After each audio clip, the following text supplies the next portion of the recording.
சட்டமன்ற முற்றுகை போராட்டம் தேதி மாற்றம் செய்யப்பட்டிருக்கிறது.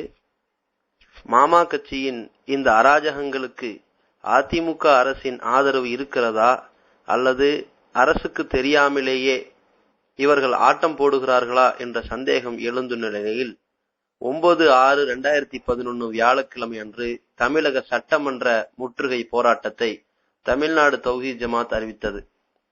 அதற்காக மக்களை பெருந்திரளாக திரட்டும் பணியையும் முடுக்கியும் விட்டது. தௌஹீத் ஜமாத்தின் பிரச்சாரங்களை கண்டு சுறுசுறுப்படைந்த காவல்துறை அதிகாரிகள் தௌஹீத் ஜமாத் நிர்வாகிகளை அழைத்து, உணர்வு அலுவலகம் உங்களுடையதுதான், 9ஆம் தேதிக்குள் உங்கள் கையில் அந்த அலுவலகம் ஒப்படைக்கப்படும் என்று திட்டவட்டமாக உறுதியளித்தனர். அவர்களின் வாக்குறுதி நம்பிக்கை ஏற்படுத்தும் வகையில் இருந்ததாலும் அதிகாரிகள் வலியுறுத்தி கேட்டுக்கொண்டதாலும் இந்த சட்டசபை முற்றுகை போராட்டம் 14ஆம் தேதிக்கு தள்ளி வைப்பது என முடிவு செய்யப்பட்டுள்ளது.